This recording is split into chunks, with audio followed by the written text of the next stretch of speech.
Como lo haremos en todo este proceso electoral, siempre daremos seguimiento a los trabajos proselitistas y a las circunstancias que se presentan en torno a esta lucha por la gubernatura. Y en este caso, desde luego, no podemos dejar de tocar el caso de Jorge Hanron, detenido por posesión y acopio de armas, pero de armas, de 88 armas. Así es, y un gran número de cartuchos también que le fueron decomisados por el ejército cuando estos irrumpieron en su casa.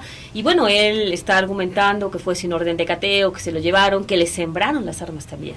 Yo creo que aquí es bueno empezar desde el principio, ¿no? Aunque parezca pregrugada, pero el caso es que también se está sembrando confusión en el caso de Jorge Hanron. Por ejemplo, se está diciendo que será mañana miércoles cuando se decida un juez decida la situación jurídica, y eso no es cierto. Lo que van a determinar si se ejerce acción penal o no es el Ministerio Público, no el juez. El juez no conoce el caso todavía. Mañana decidirán si lo consignan o no lo consignan, y ya después el juez tendrá sus plazos también para determinar precisamente si le dicta auto de prisión o lo deja en libertad. Pero ahorita el juez no interviene para nada, está en poder del asiedo todavía. Y por una parte, por otro, hay incluso quien dicen que el plazo se vence hasta el jueves ya no, se vence mañana, pero para que el Ministerio Público resuelva si lo consigna o no lo consigna. El jueves ya estará si es que lo consignas, pues estará ya a disposición de un juez. Así es, primero tiene que definir si lo lleva a la justicia, y bueno, ya que esté ahí, ya el juez tendrá que definir si dicta auto de libertad o auto de formal prisión.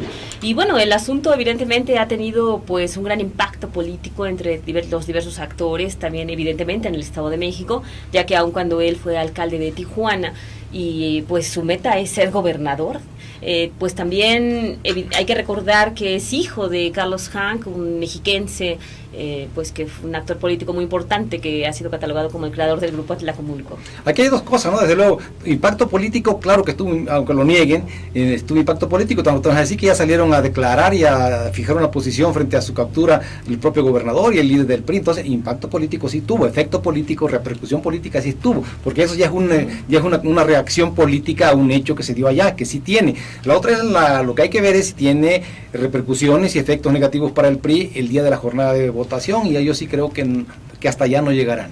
Sí, el PRI de inmediato salió a deslindarse y a señalar que no hay ni un solo centavo de Jorge Hank en la campaña de Erubiel Ávila, que es algo que quieren dejar claro, ese desmarque.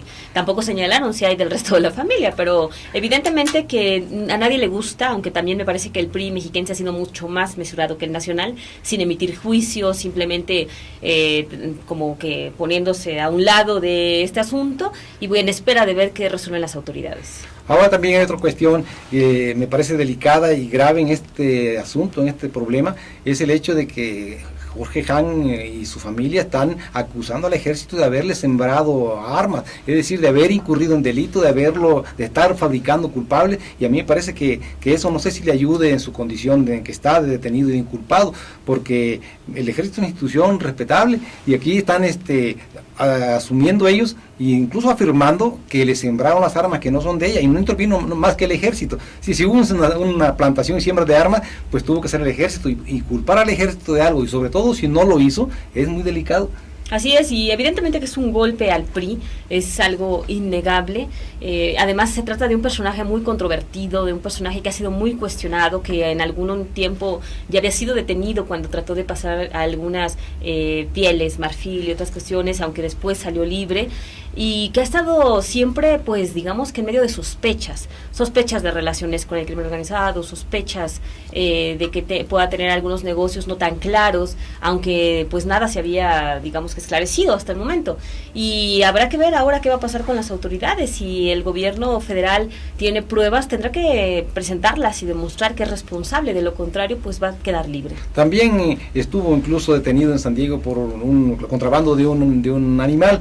Entonces sí ha sido efectivamente, y su jefe de ayudantes de antes fue acusado y está preso por la muerte del periodista el Gato Félix, y su hijo del jefe de escolta de antes es su actual jefe de escolta de Han, y también ha tenido problemas, ha sido detenido, incluso porta armas que él dice que son aquí del gobierno del Estado de México, de la Procuraduría, una cuestión muy grave, muy delicada también, ¿no?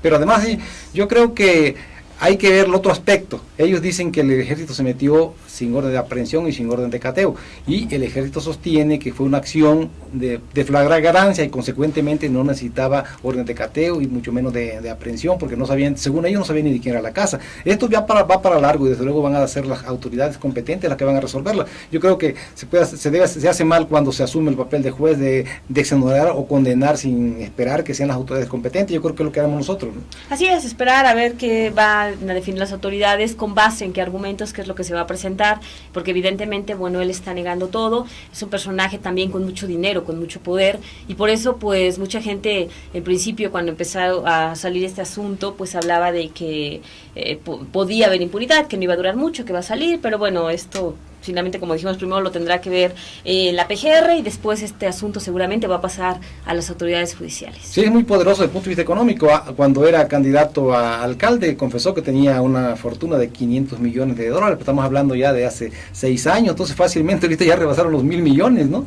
Así es, dueño de un grupo de pues centros de apuestas muy importante también, pues entre otras cosas, ¿no? Incluso del equipo de fútbol que acaba de ascender de Tijuana, e incluso por ahí también hay inquietud y preocupación en los jugadores, porque dicen que según los estatutos de la Federación de Fútbol pueden desafiliar al equipo si se comprueba que el dueño incurrió en delito.